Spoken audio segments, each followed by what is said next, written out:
Por que o Papa Francisco, ao sair do hospital, ele foi ajoelhar e rezar diante do Papa, do túmulo do Papa Pio X, que faleceu no ano de 1914? Qual a relação, o que identifica esses dois papas? Quais são os pontos que o Papa Francisco é tão devoto do Papa Pio X? Por que é tão difícil um padre que serve a igreja, que trabalha dentro da igreja, por que é difícil um padre conversar com o Papa e conversar com o núncio apostólico ou conversar com o cardeal? É muito mais fácil, às vezes, um leigo, uma pessoa que não tem o sacramento da ordem, conversar com o Papa ou conversar até com o núncio apostólico, mas o padre, na maioria das vezes, ele não consegue. Por que essas exigências? Por que o padre não pode conversar diretamente com o núncio apostólico e nem com o Papa? O Papa Francisco, ele é um homem de oração. Em 2013, ele assumiu o lugar do Papa Bento XVI. O Bento XVI, ele não saiu do pontificado porque ele quis. Ele vazou um documento chamado Vatilix, que é do Vaticano, e nesse documento acusava de algumas coisas que denunciava o Bento XVI. E o Bento XVI, ele foi intimidado, ele foi obrigado, ele não teve escolha. E quando ele sai, entra o Papa Francisco. O Papa Francisco foi eleito. Para ser Papa, tem que ser cardeal e não pode ter mais de 80 anos de idade. Então, o Papa Francisco foi o Papa eleito na época. Sabemos que ele é um Papa argentino, próximo aqui do Brasil. O Papa Francisco se identifica muito com o Papa Pio X, porque o Papa Pio X é o Papa da caridade. É o Papa que fez uma mudança no catecismo da Igreja Católica. Ele nasceu em 1835 e veio a falecer em 1914. Com a mudança que ele fez no catecismo, o Papa Pio X, ele também foi o primeiro Papa a valorizar e colocar a Eucaristia no centro da Igreja. As pessoas tiveram direito de receber a comunhão não só no domingo, mas durante a semana, quantas vezes necessário. E ele voltou o olhar dele para a catequese das crianças, dizendo que a criança, ao completar os seus 7 anos de idade, ela já deve entrar na catequese para preparar para receber a Eucaristia. Porque com 7 anos de idade, toda criança já tem o uso da razão. Ela sabe discernir o que é certo e o que é errado. Só que o Papa Pio X, ele era despojado. O Papa Francisco também diz que é um Papa despojado. Por isso que o Papa Francisco, ele no Vaticano, ele almoça, segundo os relatos, às vezes dorme até lá no colégio das irmãs Santa Marta. Porque o Papa Francisco, ele precisa de uma segurança. Era normal, já que desde lá de João Paulo, aconteceu com João Paulo II, quando os papas iam jantar ou iam almoçar ou tomar um café, ter alguém para experimentar a comida primeiro. Porque eles podem colocar alguma coisa e aí o Papa não vai ter uma boa digestão e vai logo para o andar de cima. O Papa Francisco, por segurança, ele passou a residir no colégio das Irmãs da Santa Marta, porque lá ele faz as refeições e as irmãs que lá cozinham, lá tem tudo, ele tem confiança que ninguém vai alterar a comida. Então, se fizer alguma coisa para ele, vai fazer para as irmãs, então ninguém vai ser doido de cometer algum erro na alimentação do Papa. Segundo o Papa Francisco, ele não recebe salário. Ele vive só ali dentro do Vaticano, em troca da roupa, da comida, do medicamento e das viagens que ele faz. Mas ele já fez uma crítica ferrenha aos bispos que recebem mais de 34 salários mínimos e não vive uma vida daquilo que Jesus pediu. Papa Francisco tentou fazer algumas mudanças diferente do que o Papa Pio X fez. O Papa Pio X, ele mudou algumas coisas da igreja, principalmente a questão do catecismo, a questão da Eucaristia, e o Papa Bento XVI criou o sinodal. O sinodal, ele tentou colocar que o padre deveria casar, que a mulher deveria ser presbítera, que a mulher deveria ser diaconisa, e a bênção para os homoafetivos e também o casamento de segunda união. Mas o Papa Francisco também foi encostado na parede e ele teve que voltar atrás, teve que ser radical, principalmente na questão da bênção de homoafetivo. O Papa Francisco compreende que homoafetivo não é uma escolha da pessoa, já escolheram por ela, a pessoa nasce daquele jeito. A mesma coisa que nasce uma pessoa que é hétero, né? Então ela nasce também um homoafetivo. Ele não escolheu aquela vida. Já infelizmente ou felizmente, né, ele como diz o Papa Francisco, que conversando com uma transa, diz que nasceu daquele jeito e é da vontade de Deus e tem que aceitar. Mas o mundo religioso não aceitou, os cardeais não aceitaram, encostaram ele na parede e ele teve que praticamente voltar atrás em tudo. O povo não aceitou a ordenação dos padres. Sugeriram, mas não aceitaram o casamento de segunda união. Ah, mas não deu certo o primeiro, o Papa acredita dar certo a segunda união. O povo também não aceitou. Mas nem os cardeais, os chefes que cuidam ali, os conservadores não aceitaram. Então, o pontificado do Papa Francisco, que está chegando ao fim, ele é cadeirante, está com problemas pulmonares, né, problemas no joelho, ele está roendo o osso, está na hora de entregar o báculo, está na hora de entregar o anel, está na hora de entregar a coroa, está na hora de entregar a roupa de rei, passar para frente. Mas ele continua ainda firme lá no seu mandato. Mas agora ele está se apegando com o Papa Pio X, porque o Papa Pio X foi o primeiro Papa a ser canonizado e tornado santo, porque ele realizou muitos milagres. E o Papa Francisco também recebe o milagre da saúde. Eu creio que o Papa Pio X, eu peço para ele cuidar da minha saúde, eu não ando bem ultimamente, né? Muito, é um problema seríssimo de coluna, preciso trabalhar, não tem nem como trabalhar. Então eu creio no poder do Papa Pio X, que foi um homem realmente santo. O Papa Pio X, ele era tão despojado que o dinheiro que ele recebia para ele andar na mordomia, ele aplicava para gente carente, aplicava na catequese para as crianças e em encontros dos mais fragilizados. O Papa Francisco, eu vejo que ele, por mais que ele queira imitar o Papa Pio X, ele deixa algo a desejar. Porque o Papa Francisco, eu nunca ouvi na história que o Papa falasse assim, olha, hoje, tal dia de tal mês, eu vou receber os padres de tais dioceses do Brasil para me conhecer. Eu nunca vi falar isso na história. Eu nunca vi falar que o Papa convidasse um grupo de padres, né, que tivesse fora da igreja, que os bispos tiraram os padres, né, ou suspenderam de ordem, que o Papa falasse, eu quero falar com esses padres que estão fora do ministério. Isso nunca aconteceu, nunca vi falar na história. O único padre que eu conheço na história, que tem uma história que aproximou mais do Papa, foi o Padre Pio e o Padre... e o padre, lá o santinho lá do Nordeste, lá, o Padre Cícero, já de Juazeiro do Norte. O Padre Cícero, ele que uma cúpula de padres trabalhou contra ele junto com o bispo, não sei como na época ele conseguiu dinheiro, ele foi parar em Roma e conversou com o Papa, e o Papa autorizou ele a celebrar missa, mas quando ele chegou no Brasil, se não me engano foi Dom Joaquim, que realmente falou, não aceitou, desacatou a ordem do Papa. Por que Dom Joaquim desacatou a ordem do Papa? Porque bispos têm o mesmo poder. Então, como é que surgiu o Papa? Numa reunião de bispos, eles resolveram eleger um bispo para cuidar dos outros bispos e deram o nome desse bispo, desse líder, de Papa. E aí o poder foi crescendo e tornou-se o Papa. E atribuíram esse Papa o sucessor de Pedro. Olha como que a história foi descambando com o outro lado. E ainda, para ajudar, colocaram para o Papa que ele é o Papa infalível, que ele não erra.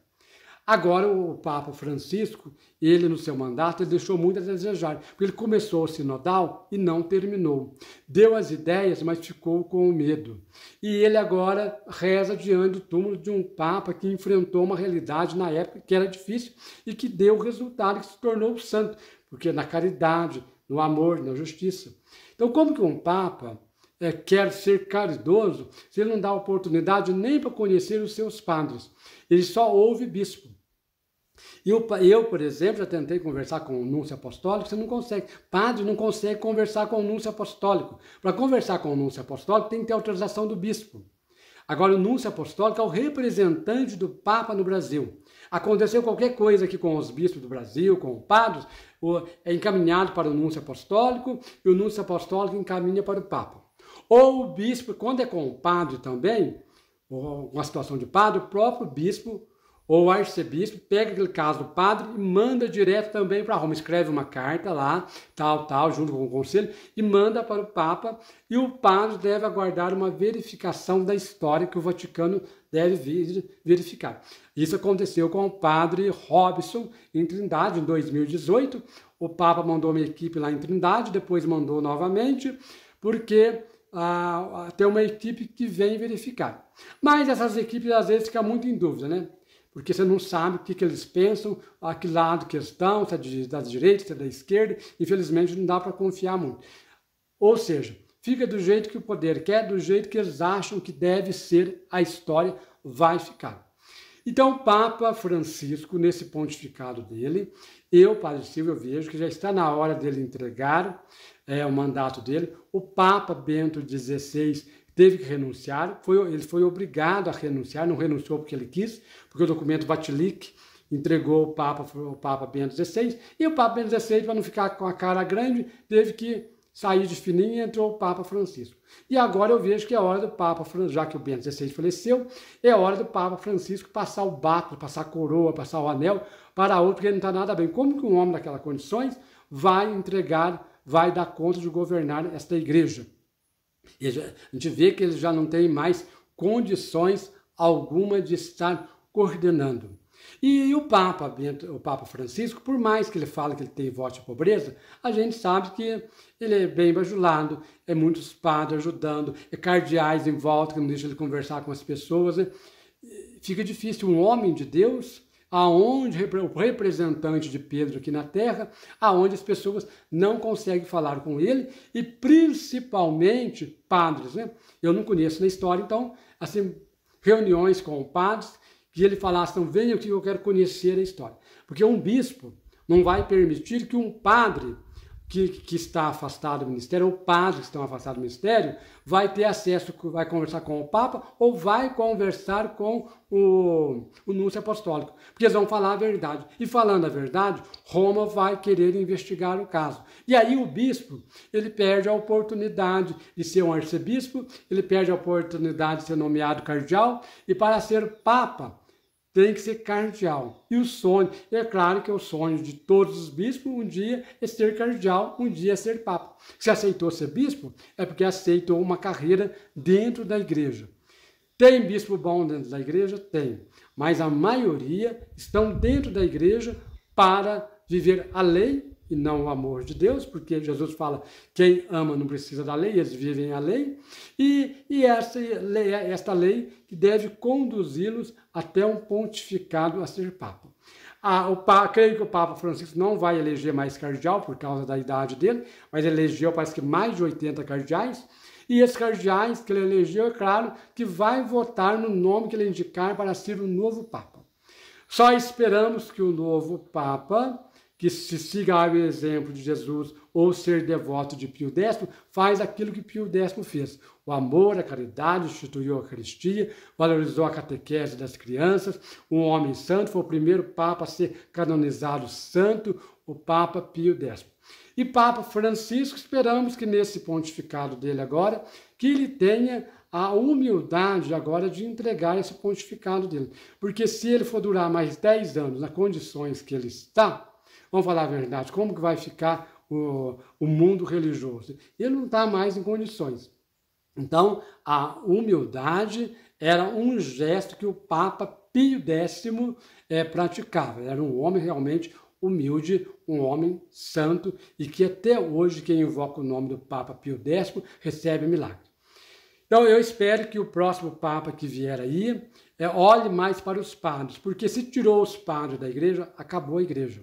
Porque é os padres que visitam as casas, é os padres que constroem a igreja, é os padres que compram casa, é os padres que visitam hospitais. Bispo realmente fica mais sentado no trono, usando o anel dele, aquele báculo lá, e de vez em quando vai na paróquia, ver como vai investigar a paróquia, como está indo. Eu falo que uma paróquia, que uma diocese é como se fosse uma fazenda. O bispo é aquele fazendeiro, né, que tem os seus vassalos ali para servi-lo, e quando ele acha que não serve mais, ele despacha. E quando ele despacha, que é o dono, que é o Papa, que é o dono de tudo, o Papa nem fica sabendo como que funcionou essa história. E para que o Papa não fique sabendo, é melhor proibir os padres de não ter acesso de conversar com o núncio apostólico e nem conversar com o Papa. O núncio apostólico sabe desses casos, é claro, porque ele já foi padre um dia. E os bispos também sabem como funciona. Mas a igreja ela valoriza muito o bispo, porque o bispo representa os apóstolos. O padre representa os presbíteros da época. E os diáconos que existem, permanentes ou não, ou provisórios, eles representam os diáconos da época de Paulo, que foi eleito para cuidar das viúvas das pessoas carentes. Sabemos que hoje as coisas mudaram muito. Então eu espero que o próximo Papa que vem aí faça, acolha, dê uma oportunidade de ouvir mais os padres, de conhecer, de vez em quando, fazer uma reunião com os padres de cada país, né? 3, 4 reuniões de cada diocese, chamando lá e conversar. E o Papa, quando vem no Brasil, ele não conversa com o padre, não. Ele não conversa, porque os chefes não deixam.